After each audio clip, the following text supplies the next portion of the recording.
It's a whole new paradigm. I no longer have to be right. Now there is a shift in awareness that will lead you to higher consciousness. Someone says, "You really are," and you say, "I appreciate you pointing that out. You know, I really do behave like a jerk a lot.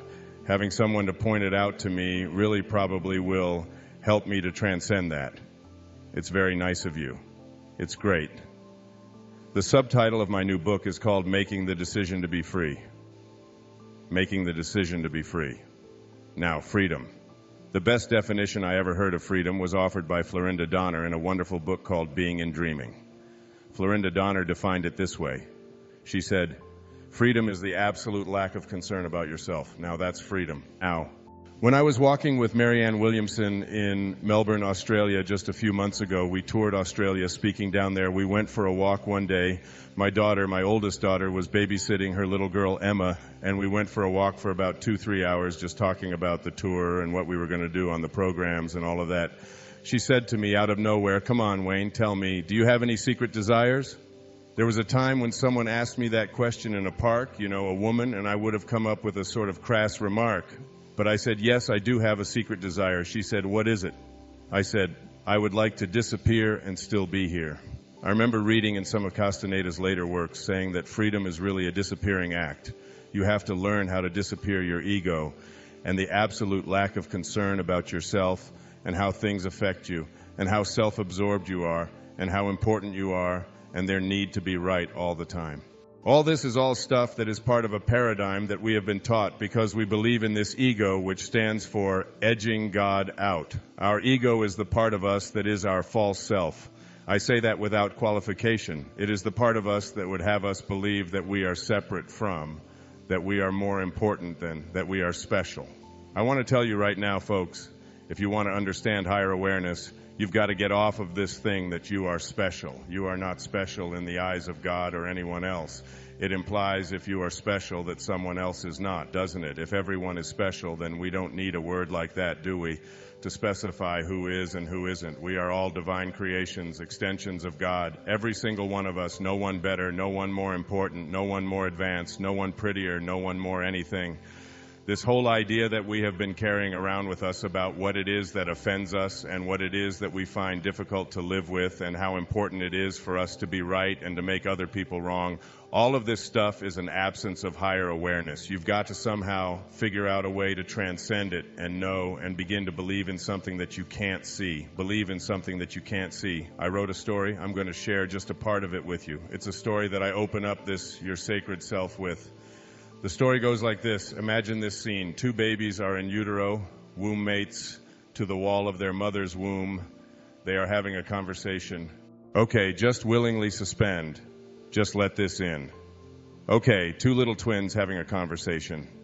For the sake of clarity, we'll call these twins Ego and Spirit. Spirit says to Ego, "I know you're going to find this difficult to accept, but I truly believe there is life after birth." Ego responds, "Don't be ridiculous. Look around you. This is all there is. Why must you always be thinking about something beyond this reality? Why don't you just accept your lot in life? Make yourself comfortable. Forget about all this life after birth nonsense. Go in the corner and grab your cord and knock it off." Spirit quiets down for a while, but her inner voice won't allow her to remain silent any longer.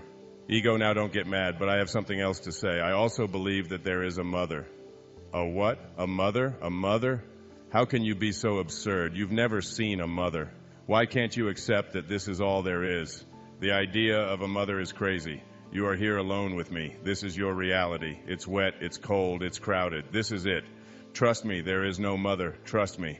Spirit reluctantly stops her conversation with Ego, but her restlessness soon gets the better of her. "Ego," she implores, "now listen without rejecting my idea. Just listen. Somehow I think that those constant pressures that we both feel, you know, those movements that make us so uncomfortable, that continual repositioning and all of that closing in that seems to be taking place as we keep on growing, that this is all getting us ready for a place of glowing light, and we're going to experience it very soon." "Now I know you're insane," replies Ego. "All you've ever known is darkness. You've never seen light. How can you even contemplate such an idea? Those movements, those pressures you feel, these are your reality. You are a distinct, separate being. This is your journey. Darkness and pressures and a closed-in feeling. This is what life is all about. You're going to have to fight it as long as you live. Now grab your cord and stay still. Spirit relaxes for a while, but finally she can contain herself no longer. Ego, I have only one more thing to say, and then I'll never bother you again. Go ahead, Ego responds. Go ahead impatiently. I believe all of these pressures and all of this discomfort is not only going to bring us a new celestial light, but when we experience it, we are going to meet Mother face to face and know an ecstasy that is beyond anything we've ever experienced up until now. You really are crazy, Spirit. Now I'm convinced of it. And so you see the metaphor, don't you? You don't even have to explain it. We who come to talks like this are what my friend Stuart Wilde calls fringe dwellers. We are dwelling on the fringe, all of us. We are filling out the forms. We are in the system. We are not that rebellious yet. We receive a lot of criticism. A lot of people think we're nuts, and I want to tell you, all those people who do will be down this road with you before long as soon as we get it paved. And while it's still rough, those who don't want to travel rough roads will be your critics. But most of us are sort of living what Jesus talked about when he said to be in the world but not of the world. And so all of us here in this room know in our hearts that we are on a path that can't be stopped. It's a very powerful force within us. And it motivates us not only to come to things like this, but to behave in new ways and to break out of old paradigms. We also know that there is something more to this life that we are here experiencing other than just being a part of the system. And we are going to have a deeper, richer experience of life. We know it's available. We know that it doesn't matter what the system says and that we are going to be what I call scurvy elephants. When I was a little boy living in an orphanage, I came home and said to the lady who ran the place, what's a scurvy elephant? And she said, what? I said, I heard my third grade teacher telling the principal that Wayne Dyer was in her classroom and that he was a scurvy elephant. She said, I don't know what that is, but I'll call. And she called the principal, and the principal said, oh no, that's Wayne. He gets everything mixed up. She didn't say that he was a scurvy elephant in her classroom. She said that he was a disturbing element in her classroom. And so we usually have a house full of them when I speak. And your karmic payoff is usually that if you are one yourself, you get 2 or 3 of them to raise. I got 8. And so knowing that there is a deeper and a richer experience of life,